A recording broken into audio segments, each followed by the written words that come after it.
Hello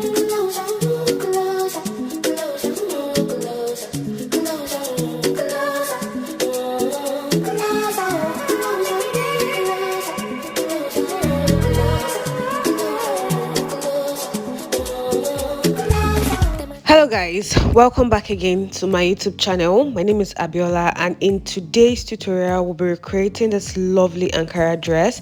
And guys, you can already see the outcome and you've seen the inspiration as well. So guys, without wasting so much time and without talking too much, let's just go straight into the tutorial of today.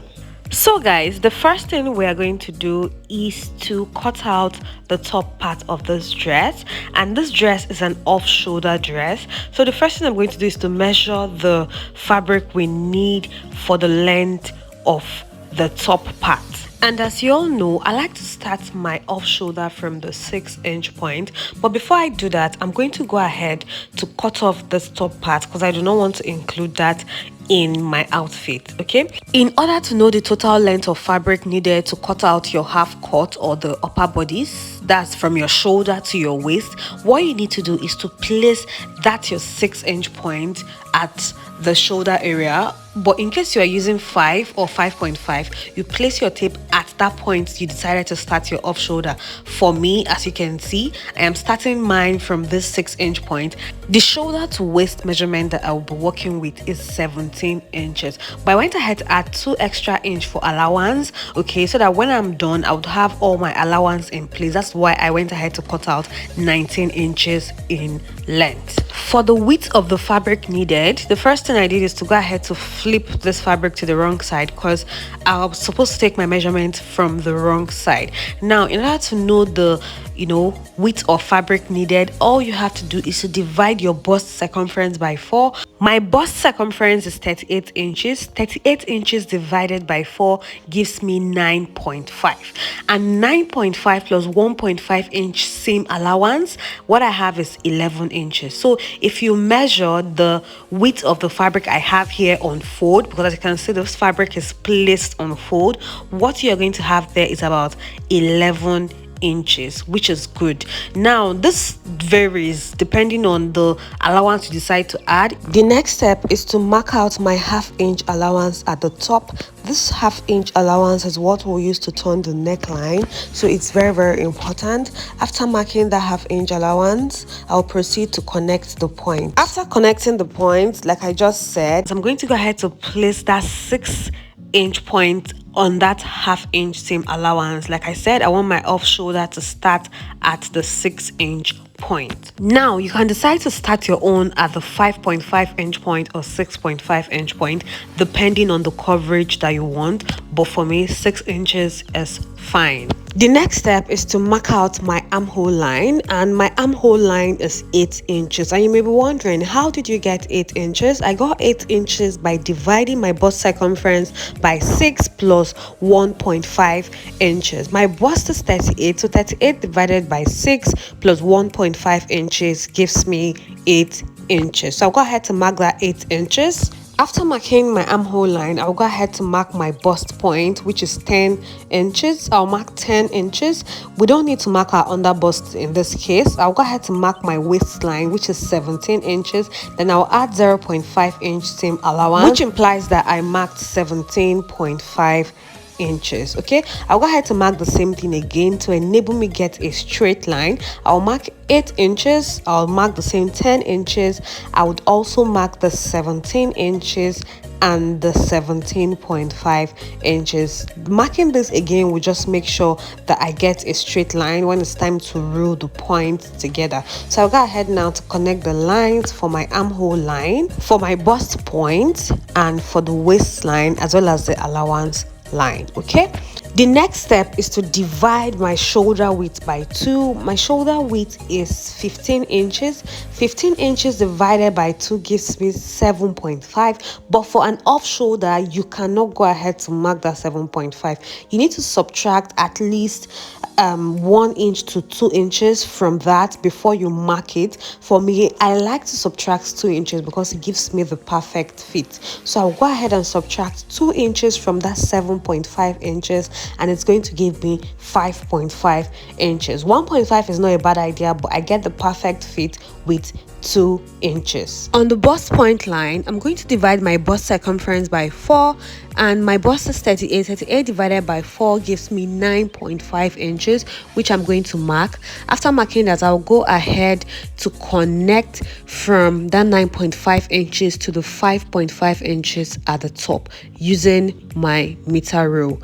After doing that, I'll go ahead to add 1.5 inch seam allowance like we said before. So if you did the calculation we did at the beginning of this video, you will see that you have exactly the fabric you need. You are not wasting too much fabric. Okay, so after marking my 1.5 inch seam allowance, I'll go ahead to the waistline.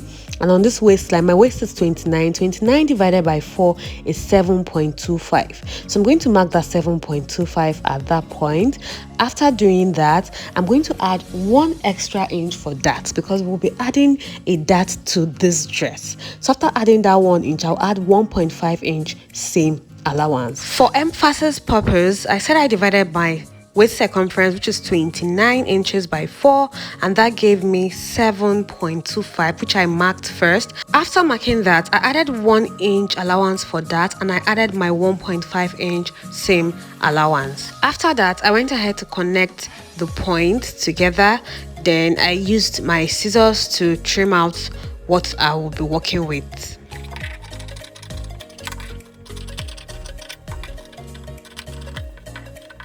The next step is to decide how wide I would want the back of this dress to be, that is the loop area. What I did first was to mark my nipple to nipple measurement divided by 2. That's 8 divided by 2 from beginning to the end. Mine is too wide, so you can do 3, you can do 2.5, you get, so that it's not too wide. Okay, so after marking that, I notched it and I opened the fabric to see how wide it's going to be. Okay, so you can see from this dart leg to the other dart leg, that's how wide this loop area is going to be. So after doing that, I went ahead to fold the back and I added 1/2 inch allowance to that area, so that by the time I'm done turning everything with the lining piece, it's going to fall at 8 inches. So what I did was to mark 1/2 inch allowance, okay, from beginning to the end, so that makes it to be 3.5 inches. Okay, then I connected it. The next step is to go ahead and fold the fabric into the way you see me doing, and I'm going to bring a little piece of fabric as well that is on fold. Okay, so I'm going to place this on top of it. Then I noticed that the other area around that armhole area is poking out, and we don't want to make any mistake by cutting it off, so I went ahead to fold it again and I placed it properly on this piece of fabric. Okay, so after doing that, I'll go ahead to use my scissors to trim out exactly what I have at that point.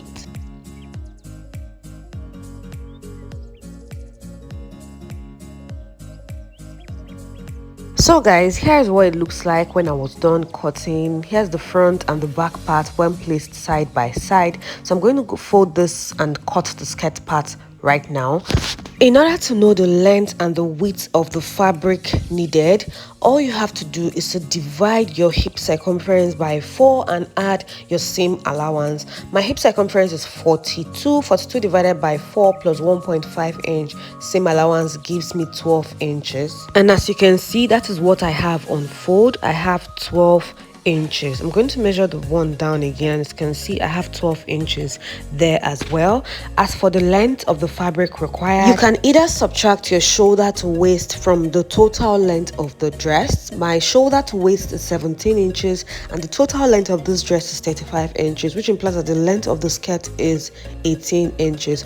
Or you can place your tape the way I did.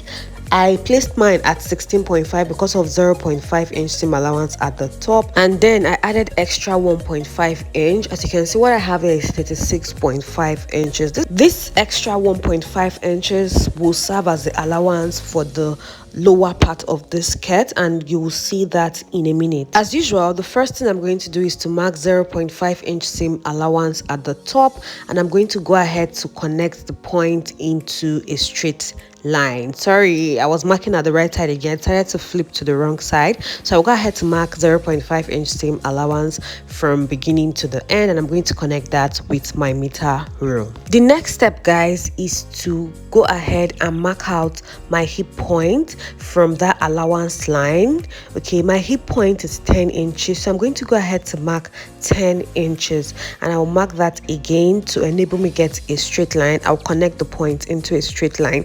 After that, I'll go ahead to mark the length of my dress, which I already told you guys that the length of those dress is 35 inches. So I'm going to mark that 35 inches and connect the point so that it forms a straight line. After that, I'll proceed to add ½ inch seam allowance at the base of the skirt, and this allowance is what we're going to use to, join this main fabric to the lining. Okay, so the last thing we're going to do is to add extra 1 inch at the base of this dress, because we're going to be reducing our lining by 1 inch just to turn it very well. Okay, so I'm going to go ahead now to add extra 1 inch at the base of the skirt, and remember, we are going to reduce our lining piece by 1 inch as well. You would understand this when we get to the sewing part of this tutorial. So I'm going to go ahead to cut that out now. Then I'll bring another piece of fabric which will serve as the back part, and this back part should be wider than the front part by about 2.5 inches when it is placed on fold. So when I fold it, the first thing I'm going to do is to mark out 2.5 inches for the zipper allowance. We're not using the whole 2.5 inches, but you understand as we go ahead. So what I'm marking now is 2.5 inches. I'm going to go ahead to connect all of them to form a straight line. After which, I'll go ahead to place the front part on top of it. The front part should start from that zipper allowance area, as you can see. Okay, so after doing that, the next step is to take our measurements. The first thing I'm going to do, guys, is to go ahead and elongate the lines so that they appear on the back part of the skirt, as you can see me doing. I elongated the waistline, the hip line, and the skirt length, including the allowance line. After doing that, I went ahead to divide my waist circumference, which is 29 by 4. 29 divided by 4 is 7.25. Note where I'm taking my measurement from. It's 7.25, which I marked. Then I added 1 inch for that and 1.5 inches seam allowance, which is what I'm adding at the moment. I added 1.5 inch for my seam allowance. After which, I went to my hip point area, and on that line, what I'll be marking is my hip divided by 4. My hip is 42. 42 divided by 4 is 10.5, which is what I marked. Then I would also go ahead to add 1.5 inch seam allowance. There's no need for that allowance at this point, so what I just added was the 1.5 inches. After which, I'll connect from my waistline to my hip point area. Then on the skirt length area, what I'm going to mark is 42 divided by 4, which is 10.5. That is what I'm just going to go ahead to mark, or I would measure what I have before adding my allowance, which is still 10.5. So you can either divide your 42 by 4 and get your 10.5, or you measure what you have on your hip line before you added your allowance. Same thing. Okay, so I marked my 10.5 at that point, and I also marked it at the allowance line. Then I went ahead to connect the points. Okay, then I went ahead to connect from the hip point area to the skirt length area. Now on the waistline, I mean at the zipper allowance area, I'll go ahead to mark 1 inch at the waist area. At the hip area, I'll mark 2 inches. Then I'll come down by 5 inches from the hip point, and I will draw that into a straight line. I would also go ahead to mark 1 inch there and 1 inch at the end.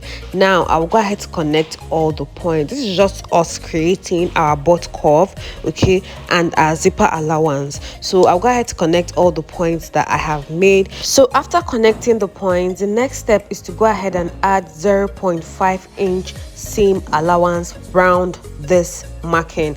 Why I added that 0.5-inch seam allowance is because I would want to turn the back of this zipper area with lining, and previously I didn't used to add the 0.5-inch, but I used to notice that whenever I don't add it, the back part gets short by just maybe 0.5 inches or something. So I just like to add that 0.5-inch allowance there, so that by the time I've turned the zipper area with lining, I still have my exact zipper allowance and my back is still the same with the front part. So I hope this is, explanatory. I hope you understand what I mean. So after adding that, what I'm going to do now is to go ahead and cut out my skirt. So after cutting the zipper area, in order to cut the down part, I'm going to go ahead to fold the down part. I'm going to fold it underneath, and I'm folding it because I have noticed that previously when I don't fold it this way, the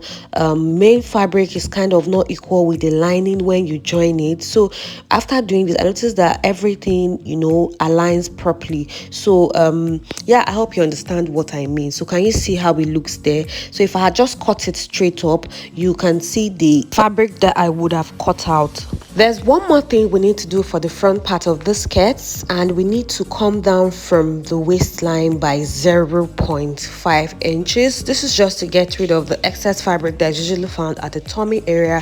So I'll come down by 0.5 inch, and I'm going to connect that to the side seam area using this curved ruler. The next step is to trace off everything we've cut out on the lining piece. That is, we need to cut out the lining piece for everything we've cut out so far. So I'm not going to show that on camera. This is me just showing you what I mean. So every other thing I've cut out, the back piece, the bodies, everything, I'm going to go ahead to cut them out on the lining piece. Like I said earlier, whilst cutting the main fabric, we're going to go ahead to reduce the lining piece by 1 inch. Okay, the lining piece of the skirt part, so not the top part, so it's just the skirt part we're reducing by 1 inch. So when you cut out the lining piece for the back part of the skirt, also reduce them by 1 inch. I have also gone ahead to cut out the lining piece for the top part. As you can see, here is what I have, and here is the back part of the top part. Now it's time to cut out the sleeve. I have already gone ahead to cut it out, but what I have here, the length of fabric I have here is about 35 inches in width, then 12 inches in length. For the sleeve part, I also went ahead to cut out a lining piece for it. So I cut out 2 sleeves and 2 lining piece for each of the sleeves. In our next tutorial, I'm going to share how I joined everything to form the beautiful dress that you see, and I promise that it's going to be very, very detailed, so stay tuned. Do not forget to hit that subscribe button and turn on your post notification bell so that you'll be the first to receive any video that I upload on this page. And so guys, I'll see you in my next tutorial. Bye.